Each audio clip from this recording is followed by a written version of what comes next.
Kami dari kelompok 4 akan mempresentasikan materi mengenai cost of quality, pricing products and service, dan target costing. Pertama, perkenalkan, nama saya Fadil Yoga Mulia Data dengan NIM 2024 50264. Nama saya Patricia Kalista dengan NIM 2024 50164. Perkenalkan, nama saya Bertrand Almer Kristabel, NIM 2024 563. Perkenalkan, nama saya Dishnu Wijaya dengan NIM 2024 50110. Perkenalkan, nama saya Kalila Tahira Biodi dengan NIM 2021 549. Oke, yang pertama itu ada quality cost. Jadi quality cost itu mengacu pada semua biaya yang dikeluarkan untuk mencegah terjadinya cacat atau yang timbul akibat cacat pada produk. Nah, jadi orang-orang yang tidak puas dengan suatu produk cenderung tidak akan membeli lagi produk tersebut. Bahkan mereka sering memberitahu orang lain tentang pengalaman buruk mereka. Nah, untuk mencegah masalah seperti ini, perusahaan berupaya keras untuk mengurangi cacat.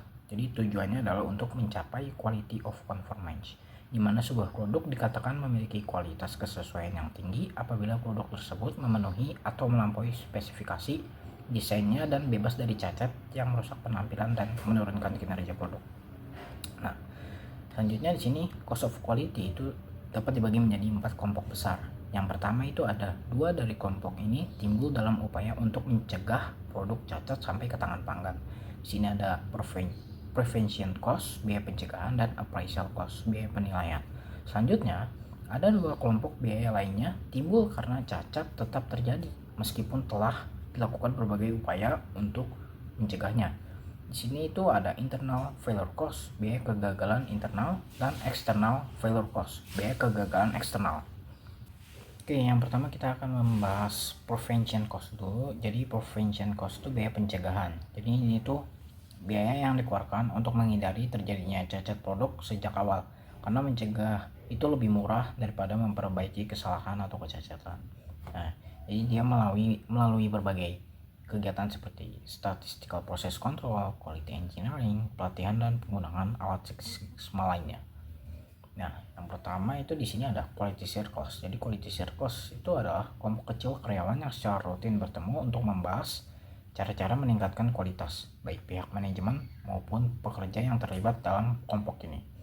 Selanjutnya, di sini pekerja itu menggunakan statistical process control. Jadi ini itu adalah teknik pengawasan untuk memastikan proses produksi tetap dalam kendali, sehingga cacat itu dapat segera dideteksi dan dicegah. Para pekerja ini menggunakan grafik untuk dengan cepat mendeteksi proses yang tidak terkendali. Nah, selanjutnya, selain itu, perusahaan juga dapat memberikan dukungan teknis kepada pemasok untuk memastikan bahan yang dikirim itu bebas dari cacat, terutama dalam sistem just in time (JIT). Nah, di mana keterlambatan atau cacat bahan itu dapat menghambat pemenuhan pesanan pelanggan. Oke, selanjutnya di sini kita akan membahas appraisal cost, biaya penilaian. Jadi ini tuh biaya yang dikeluarkan untuk menemukan produk cacat sedini mungkin sebelum dikirim ke pelanggan. Jadi biaya ini tuh mencangkup kegiatan inspection cost dan pengujian produk untuk memastikan kualitas. Nah, tapi kegiatan ini tidak mencegah terjadinya cacat di masa depan. Dan ini tuh dianggap mahal serta kurang efisien jika terlalu bergantung pada banyak petugas inspeksi. Nah, di sini menurut Profesor John Kishang dari Dartmouth College, pabrik yang membutuhkan banyak inspektur justru menunjukkan bahwa sistem produksinya itu nggak bagus. Nah, jadi karena itu sekarang perusahaan menekankan bahwa setiap karyawan itu bertanggung jawab atas kualitas pekerjaannya sendiri. Nah, dengan cara ini itu kualitas dibangun langsung ke dalam proses produksi dan desain produk, bukan hanya diperiksa setelah selesai diproduksi. Nah, selanjutnya sini ada internal failure cost, biaya kegagalan internal. Nah, biaya kegagalan internal ini timbul ketika produk cacat ditemukan sebelum dikirim ke pelanggan. Nah, biaya ini tuh meliputi produk yang dibuang, scrap, produk yang dikerjakan ulang, rework, dan produk yang ditolak, dan waktu henti produksi, downtime, akibat masalah kualitas. Jadi ini tuh semakin efektif kegiatan penilaian perusahaan, semakin besar juga kemungkinan cacat ditemukan secara internal, sehingga biaya kegagalan internal itu meningkat. Namun hal ini lebih baik dibandingkan menanggung biaya kegagalan eksternal, karena menemukan cacat lebih awal itu dapat mencegah kerugian yang lebih besar setelah produk sampai ke pelanggan. Selanjutnya kita akan membahas external failure cost. Jadi external failure cost ini adalah biaya kegagalan eksternal yang muncul ketika produk cacat tuh sudah sampai ke tangan pelanggan. Nah, jadi biaya ini tuh mencakup perbaikan atau penggantian garansi, penarikan produk, bahkan tuntutan hukum terhadap perusahaan dan kehilangan penjualan akibat reputasinya udah buruk. Nah, jadi biaya kegagalan eksternal ini tuh dapat merugikan perusahaan secara besar. Nah, menurunkan laba serta merusak kepercayaan pelanggan. Nah, sikap manajemen yang mengabaikan kualitas dan hanya mengandalkan garansi akan berakibat pada biaya tinggi. Itu hilangnya pelanggan dan penurunan pangsa pasar. Selanjutnya ada yang namanya Quality Cost Report. Quality Cost Report adalah laporan yang dibuat oleh perusahaan untuk mengestimasi konsekuensi dari kegiatan finansial yang dilakukan oleh perusahaan. Dalam Quality Cost Report itu ada yang namanya Prevention Cost, Appraisal Cost, Cost of Internal Failure, dan Cost of External Failure. Biaya-biaya ini itu muncul dari upaya pengendalian kualitas yang dilakukan oleh perusahaan. Berikut adalah contoh dari Quality Cost Report, di mana contoh ini berasal dari Ventura Company. Ada beberapa hal yang perlu diperhatikan pada laporan ini. Yang pertama, Ventura Company dia tuh terdistribusikan secara buruk. Kenapa? Karena biaya kegagalan dari eksternal dan internalnya dia itu lebih besar dari biaya pencegahan dan penilaian, di mana biaya terbesar kegagalannya itu berasal dari yang eksternal, itu yang di tahun pertama yang berjumlah $5.150.000. Yang kedua, menurut laporan ini, perusahaan itu dia meningkatkan pengeluaran untuk kegiatan pencegahan dan penilaian di tahun kedua. Nah, karena adanya peningkatan pada kegiatan ini, itu dapat membuat perusahaan dapat lebih bisa mendeteksi produk mereka tuh yang cacat sebelum diberikan kepada pelanggan. Yang ketiga, adanya penekanan yang lebih besar pada prevention cost dan appraisal cost, di mana di tahun kedua yang membuat total quantity cost dia tuh menurun. Nah, itu artinya biaya pencegahan dan penilaian di masa mendatang itu harus diimbangi dengan biaya yang kegagalan itu harus diturunin gitu. Selain itu, biaya appraisal cost itu juga seharusnya menurun karena seiring upaya yang dicurahkan untuk pencegahan. Untuk menindaklanjuti laporan quality cost, perusahaan seringkali membuat yang namanya grafik. Nah, grafik-grafik ini bisa dalam bentuk diagram batang, diagram lingkaran, maupun garis tren dan sebagainya. Perusahaan membuat grafik-grafik ini tentunya adalah agar manajer dapat lebih mudah melihat dengan jelas biaya terkait pada laporan. Nah, ini adalah contoh dari grafik berdasarkan quality cost report punya si Ventura tadi.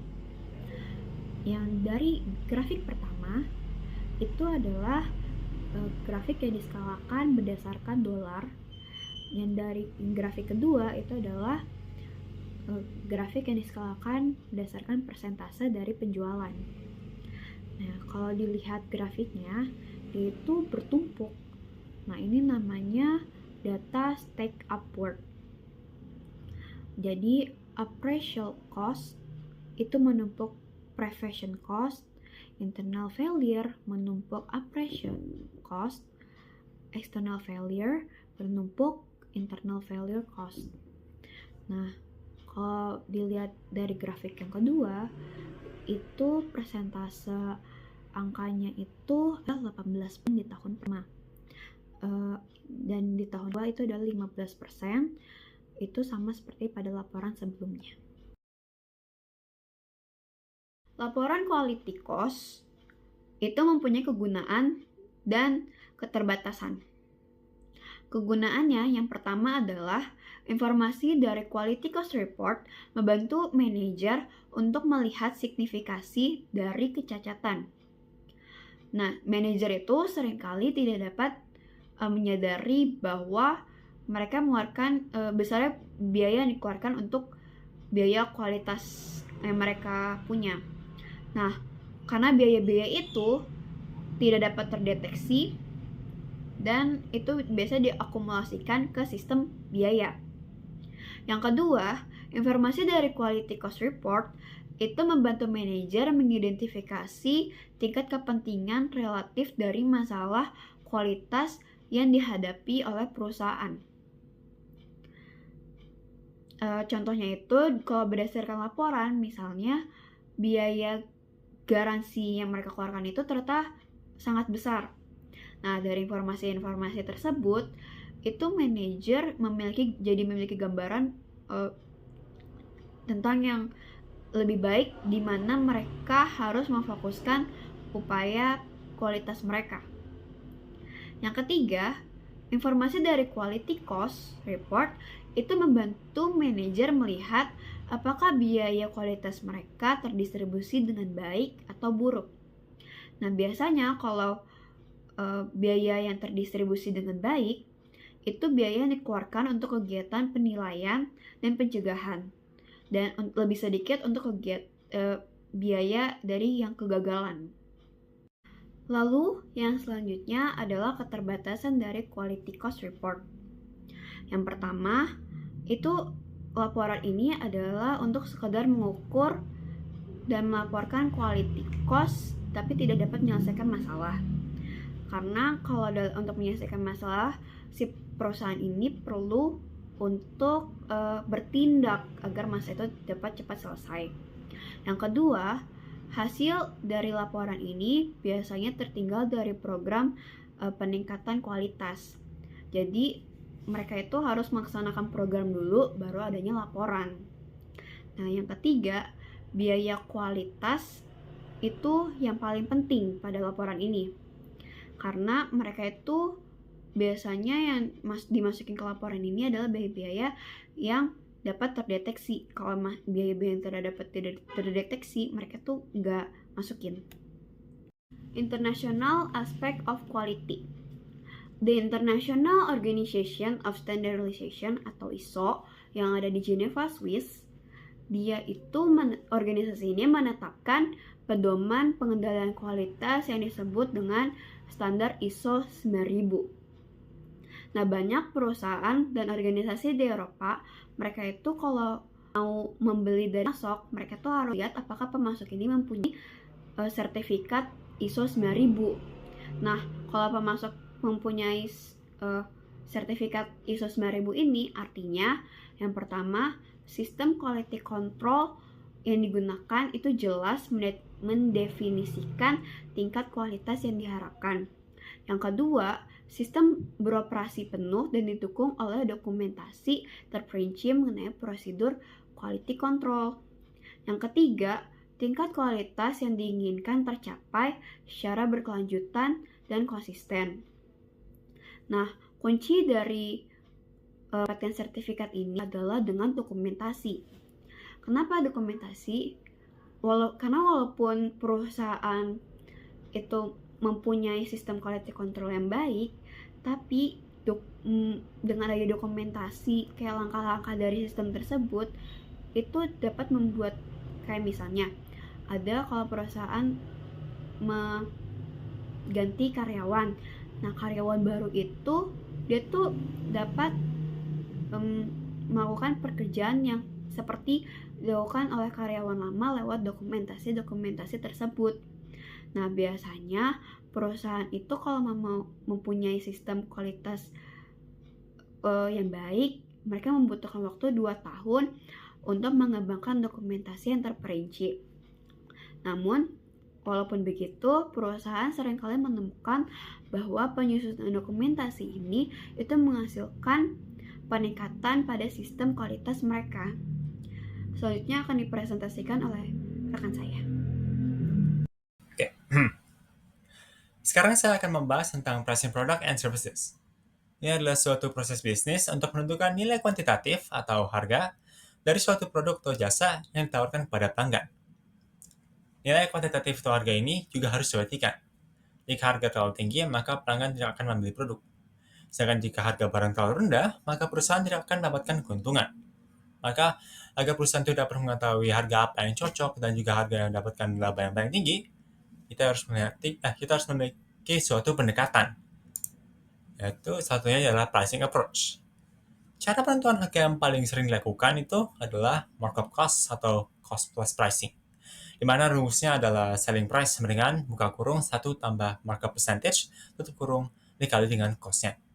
Kita berikan contoh, jika perusahaan memiliki production cost sebanyak 10.000 per unit dan ingin memiliki keuntungan sebanyak 20%, maka dengan rumus yang di atas kita akan tulis sebagai buka kurung 1 tambah 20% tutup kurung dikali dengan 10.000.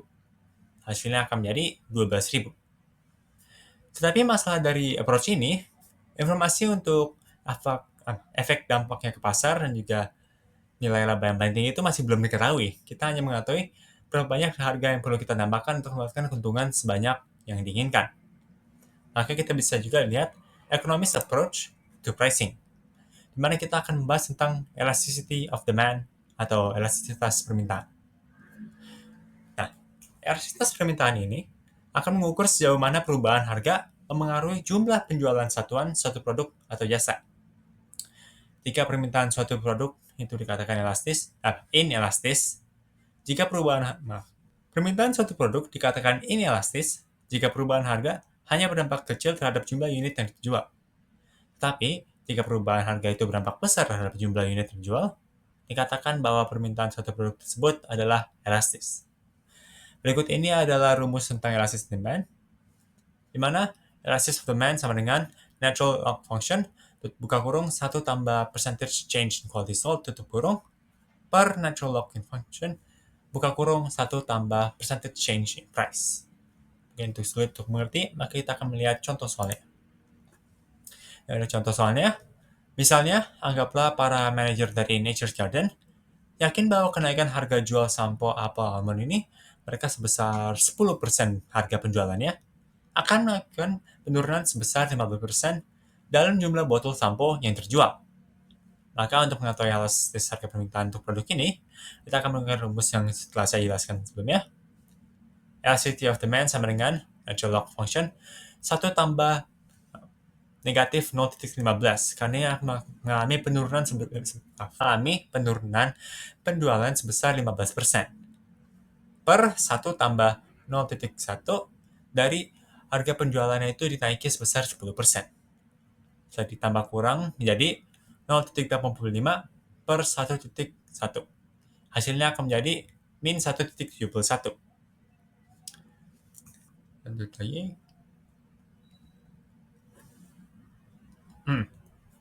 Hasilnya ini masih kurang jelas lagi karena ini untuk mengetahui elasticity of demand-nya. Untuk kriterianya lagi, kita akan bahas sebelumnya mungkin pada saat kelas. Sekarang kita akan lanjut ke bagian profit maximizing price. Ini akan digunakan oleh perusahaan untuk mengetahui harga yang maksimum untuk mengetahui harga laba maksimum yang dapat diraih. Harga yang memaksimalkan keuntungan dapat ditentukan dengan menaikkan biaya variabel menggunakan rumus berikut. Profit maximizing markup on variable cost sama dengan min 1 per 1 tambah epsilon of demand. Maka jika sudah diketahui nilainya, untuk mencari tahu total harga laba dari maksimumnya, kita hanya harus menggunakan rumus berikutnya ini. Profit maximizing price sama dengan buka kurung 1 tambah dari profit maximizing markup on variable cost yang tersebut tutup kurung dikali dengan variable cost per unit. Ini adalah kita akan bahas juga contoh soalnya. Jika dari apple almond shampoo yang awalnya dari elasticity of demand tadi di bagian Nature's Garden, untuk mengukur berapa banyak mungkin laba yang maksimum ya, kita menggunakan profit maximizing markup on variable cost min 1 per 1 tambah min 71 dari min 1 1.71 ini dari elasticity of demand yang telah kita hitung. Hasilnya akan menjadi 1.41. Karena kita telah mengetahui berapa banyak markup cost on variable-nya, kita tinggal harus hitung total profit masing-masing price-nya, yaitu 1 tambah 1.41 dikali dengan $2, atau ini kita seandainya $2 untuk variable cost-nya itu, jadi $4.82. Berikut akan dibahas oleh teman saya. Selanjutnya, kita akan membahas absorption costing approach to cost plus pricing. Absorption costing adalah metode penentuan harga yang menghitung seluruh biaya produksi, baik biaya variabel maupun tetap ke dalam harga pokok produk. Dalam pendekatan cost plus pricing, harga jual ditentukan dengan menambahkan markup di atas total biaya per unit, yang dihitung dengan metode absorption costing. Nah, pada slide selanjutnya, kita akan membahas setting a target selling price using the absorption cost method. Slide ini menunjukkan komponen biaya yang digunakan dalam penentuan harga jual. Ritter Company mengumpulkan data dari Departemen Akuntansi yang mencakup biaya bahan langsung, tenaga kerja langsung, overhead variabel, dan biaya tetap. Selain itu juga terdapat biaya penjualan dan administrasi tetap serta variabel. Namun biaya tersebut tidak dimasukkan ke dalam perhitungan biaya produk.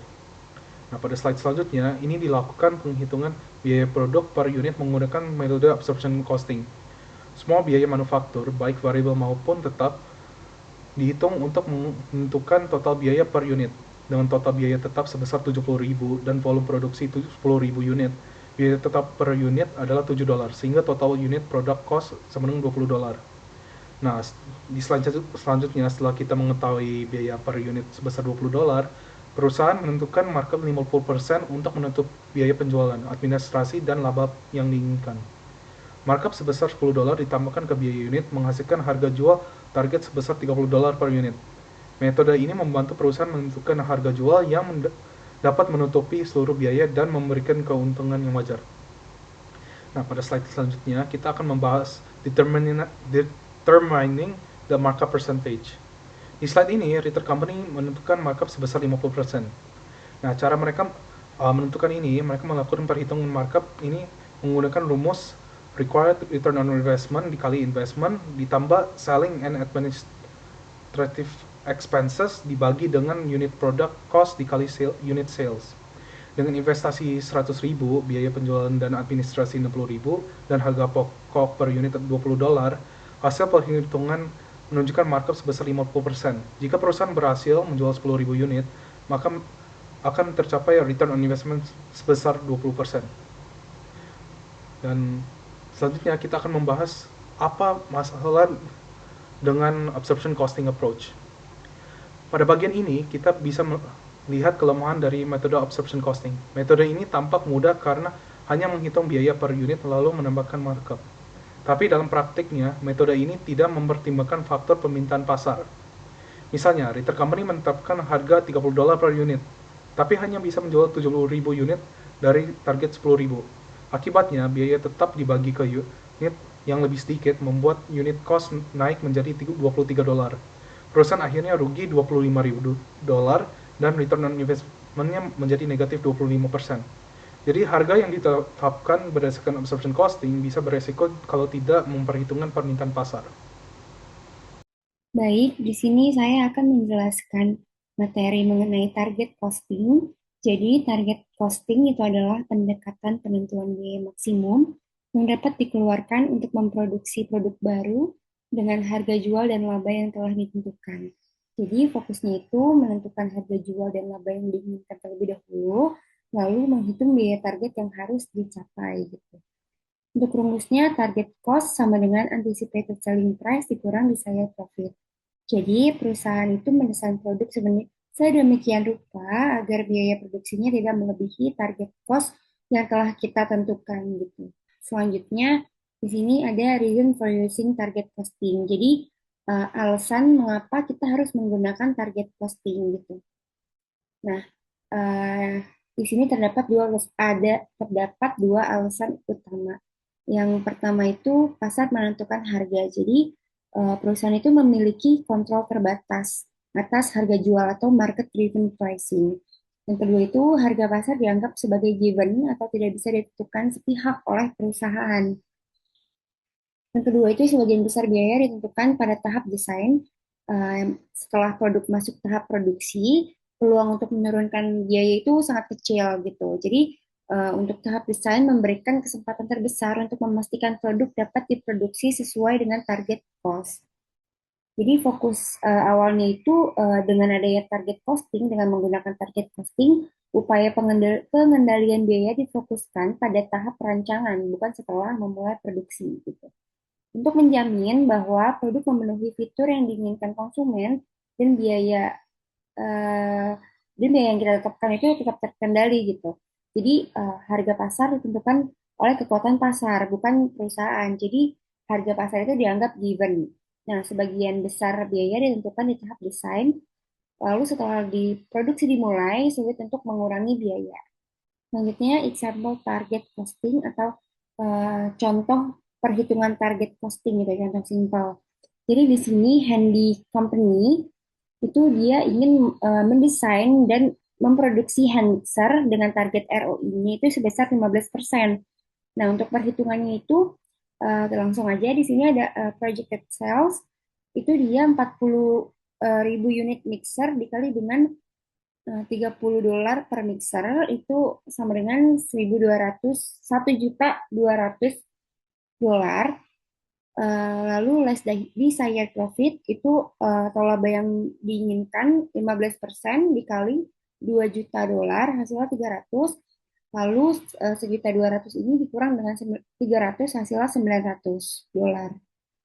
Nah, eh, target cost for 40 unit mixer ini dikali dengan hasil yang tadi udah kita hitung 900 dikali 40 unit mixer. Jadi target cost per mixernya itu adalah $22,50. Nah, biaya target $22,50 ini akan dipecah nih menjadi biaya target untuk berbagai fungsi, untuk manufaktur, pemasaran, distribusi, dan layanan jual. Pokoknya bagian-bagian di perusahaan gitu. Nah, setiap area fungsional ini akan bertanggung jawab nih untuk menjaga biaya aktualnya uh, untuk tetap dalam target gitu.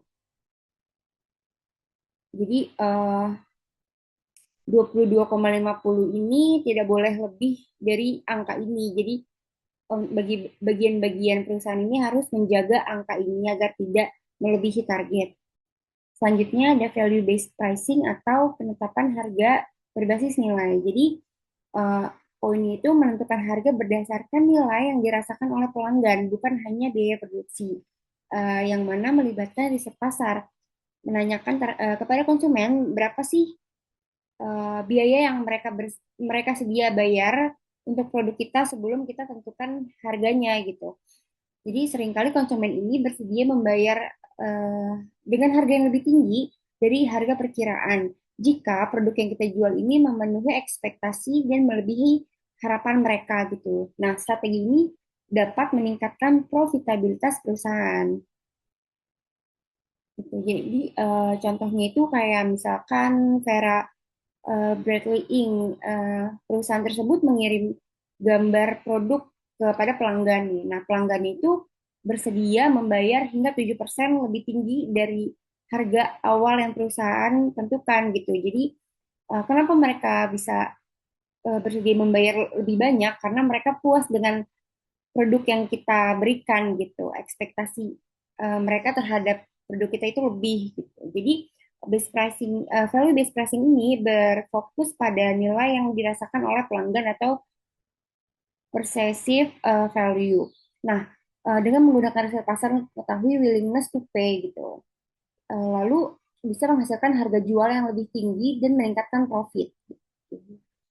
Sekian presentasi dari kelompok kami. Terima kasih.